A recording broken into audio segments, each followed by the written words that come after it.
Hi, welcome back to my grow room. My name is Christopher as always. Today I'm here to show off my huge indoor hydroponic grown coffee tree, and I'm here to give you a few pointers on how I grow it and how I take care of it. So yeah, let's just jump into it. First of all, let's address the huge elephant in the room. I am growing my coffee tree in a bucket of water.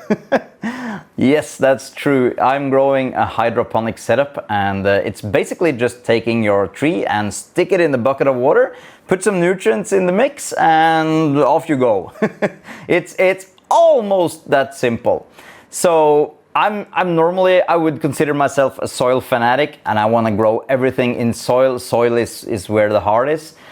But I have to say there's a couple of reasons why I'm gonna stick with growing certain things in hydroponic, and also there's a couple of reasons there why you also might want to try the same thing.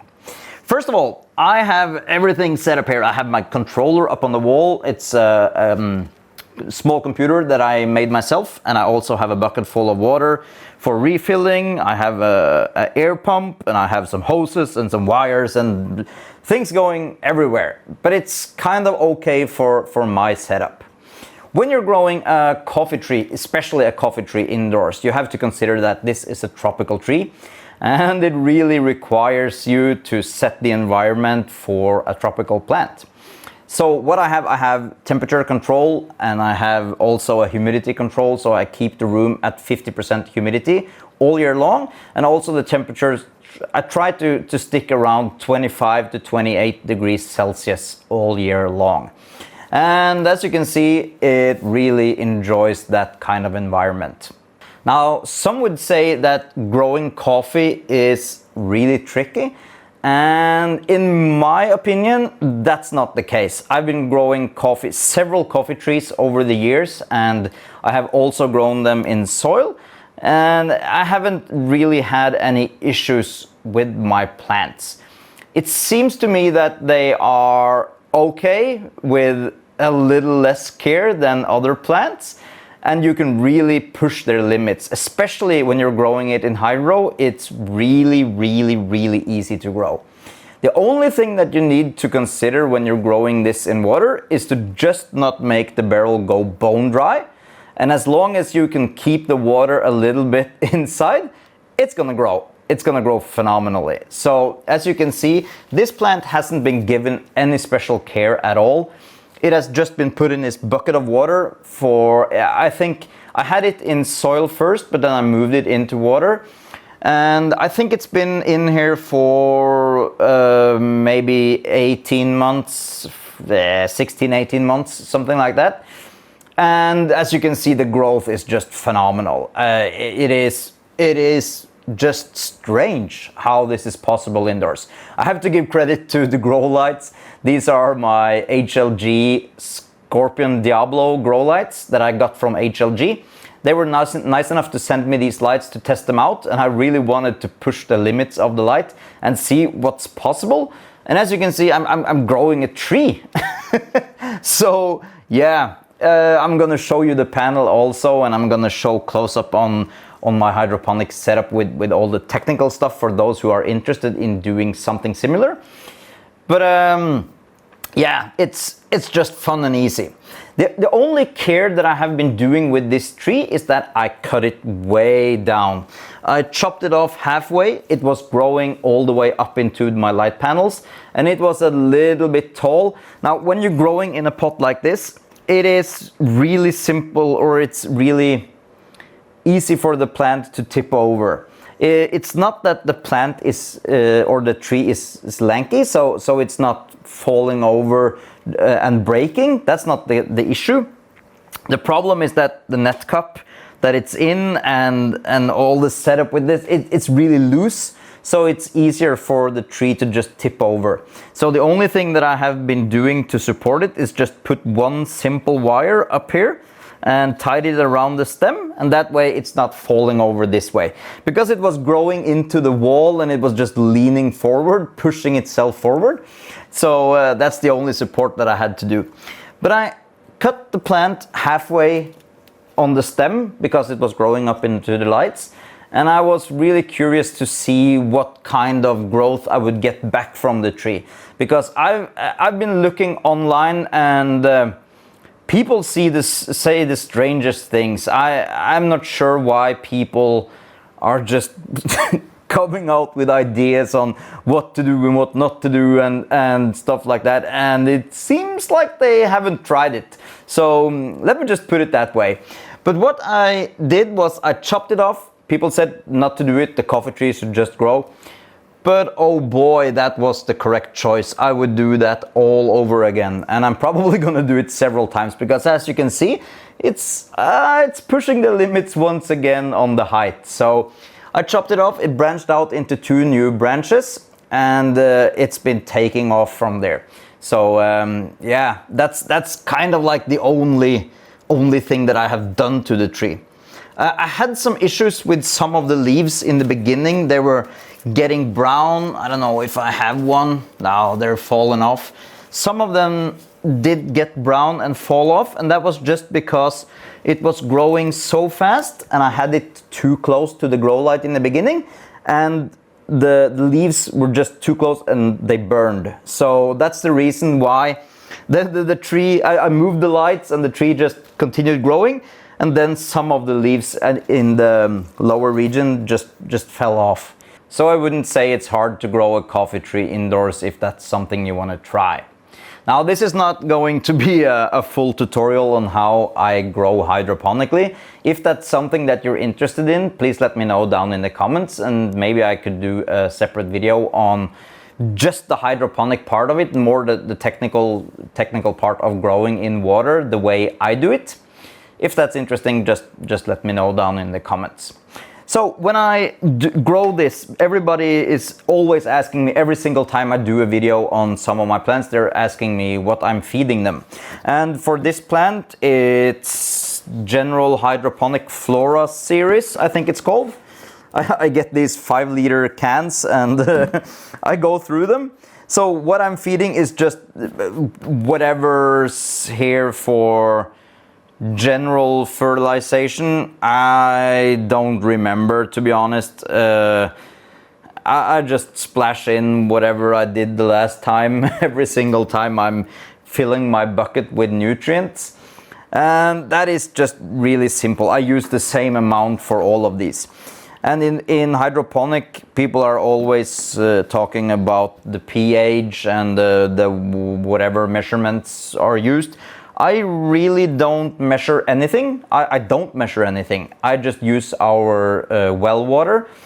I think it is just around 7 in pH. And when I add these nutrients, I think the pH goes down a little bit, but maybe 6 or 6.5 at the pH. So that's the only thing that I do. And in growing in deep water culture, which is the DWC method of hydroponics, people are always encouraged to change the water, to just dump out the water and fill in or wash the bucket and refill with nutrients. But I'm not able to do that. Part of the reason is that I'm growing a tree, and it is not feasible for me to just lift out the roots. They are just completely covered inside of this barrel. This is a 30-liter barrel. I'm gonna also see if I can find links to all of these things that I'm using, because people are always asking about that. So check down in the description if I have found some links for this online. But yeah, I'm not doing that. I'm just backfilling every single time that the water level drops to a certain level. I'm backfilling with new nutrient mix, and that's everything. So this one hasn't seen the light of day for over a year now, and I don't want to look down there and see what's going on. It's probably not looking good, but it seems like the plant or the tree doesn't mind, and yeah, I'm just gonna stick with it. I've had like my guava tree, it's not doing fine right now. But that was the reason why that one didn't do well, was because I was lifting out everything and I was cracking the roots to get everything out. Yeah, I know, don't judge me. I was trying and I have 10 more years to start a new seed. It's not an issue. So I wouldn't recommend trying to take this apart and see what's going on down there. Just leave it as is and just continue to refill. This one is drinking a lot of water, and once you get to this kind of size, it's drinking a bucket like this in a week, I would say. 30 liters in a week. That's a lot, but it's thirsty. So I have a 60-liter tank over there, and it's constantly backfilling every single time my computer board is checking the levels. So enough about that. Let me just grab the camera and I'll show you a little bit around on the things that I have. This is the controller board that I made a while back, and it's for controlling pumps and sensors and valves and everything. And it is the main brain for this operation, and it is controlling the valves for the pump system. And I have 3 valves going here into the barrel, and this barrel has a pump inside, and it is opening the valves based on the sensor readings of which plant needs water. And I'm gonna, hopefully you're not gonna get seasick here. This is the air pump. I have a huge air pump. It is way too big. I was looking at it online, and it looks small and cozy, and I got it in the mail and it was just humongous. But it pumps out a lot of air. So it's decent, and I have capacity to put in so many more buckets here. Moving along over to the buckets themselves. This is the sensor that is checking the level, and when the water reaches this sensor, it's gonna sense that the level is there and it's stopping the pumps. And then it's waiting for a while, an hour or 10 hours or something, and then it checks if the water level is down and it refills back up to the level. And this is the hose connection to the pot. It is just pushing water into the bucket, and yeah, there's no drainage or nothing else like that. So once it's in, it's gonna go into the coffee tree and out again in the other end. This is the HLG Scorpion Diablo grow light that I have. It is a 650 watt light panel, and HLG shipped this one to me, and they wanted me to take a closer look at it. And I really wanted to put it through the test before I was talking about it, because this kind of panel, you can see the reviews online and you can look at everything and compare it to things with the power values and all the kind of technical stuff. But I really wanted to show off what I'm able to do with this panel. And as you can see, it is just phenomenal to see what you can really do with this kind of light setup. I'm growing a coffee tree indoors in cold Norway, and it is growing just as it would outside in the tropics. So yeah, hats off to this grow light.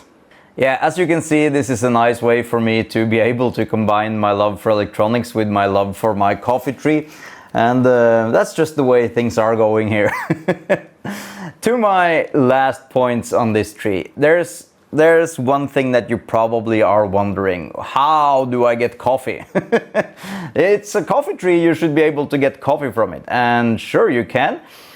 I've been looking online and seeing other videos. People are growing this and reading up, and they are saying that this tree will set fruits or coffee berries in about 4 years, and that's really not the case for me. My last coffee tree that I had was setting fruits or coffee berries after flowers and coffee berries after 18 months. So right around the time that I'm at now with this tree. And it actually produced a few coffee beans and coffee berries with beans. So I wasn't able to roast them, but yeah, I'm gonna try that next time. This one has also flowered. It put out 5-6 flowers, and it started to produce coffee berries, which are holding the beans. but they didn't do much. They are still on the plant, but they haven't grown and done anything, so I'm not looking for that now. What I can say is that it will, in the beginning, when it starts to flower, it will do that gradually. So it will not put out a humongous harvest the first time. It's gonna do that gradually. So what I'm expecting now is that maybe in the autumn, or give it through the summer or something like that, it will set new flowers, and then I will hopefully get some beans after a few months of ripening. One thing that I did find was really efficient for producing the flower is that when I grow this, I always keep the water high up in the barrel. But what I did was I made sure that the water level was really low, so it was simulating a drought. And that seems to just get the plant going amok once I backfilled up the water. So I gave it just 14 days of not completely bone dry, but it was really lower water level, and that seemed to really induce the flowering once I put the water back into the barrel, and also the growth just exploded. So it seems like you can sort of trick this tree to produce flowers and to simulate the kind of different seasons that you will get in the tropical forest. So yeah, I haven't done too much experiment with that, but I'm gonna try that also again in the fall, come this fall, just to see if I'm able to do something like that. One of the reasons why I am sticking with growing hydroponic for my trees and some of the things that I want to keep for years in the indoor grow room, the first reason, the first reason I would say, is pest control. Most of the pests that you get indoors, if it's thrips or spider mites or all these kind of pests, they really need the soil to be able to procreate and have a full life cycle. And when you grow in water, you're getting rid of all the soil and you're completely eliminating that part of the growing stage. So that seems to really keep the pests away. And what I have been doing, I've been having issues on and off again in my indoor grow room with my plants: spider mites, thrips, mealybugs, and you name it, I got it. So what I have been doing is completely emptying out the room, getting rid of all the soil, and the problem completely goes away. Even on this tree, it had thrips this summer, but I completely got rid of everything else here because I wanted to clear out and see if I could get it back. And the thrips were just gone, and I haven't seen thrips here for months now. So it is one of the reasons why you want to do that. And also, it is so maintenance free to grow in water. When you grow in soil, my problem is that I have like 100 pots of things growing here in soil. And every time I'm going away for a weekend or going away for a week, or we're taking a vacation or something like that, I need to have somebody come in here and take care of my plants. But with the hydroponic system, I could be gone for a couple of weeks without any issues at all. And that's thanks to my system for filling back up the barrels automatically.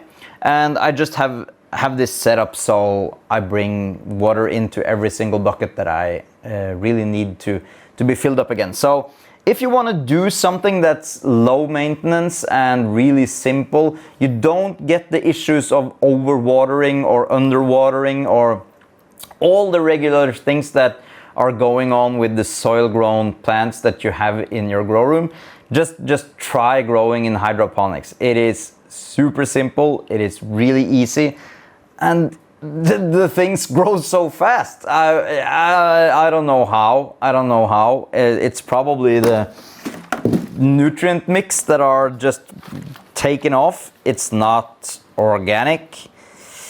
Okay, but I just don't have the energy, so I can't do anything else than recommend this. So yeah, that's just a closer look at my coffee tree, and I give it thumbs up. I enjoy this. I'm in love with this plant. And of course my wife and my kids and the dog and everything else going on inside our house, but also my coffee tree. This has been Christopher saying may the force be with you, and I'll see you in the next video. Bye!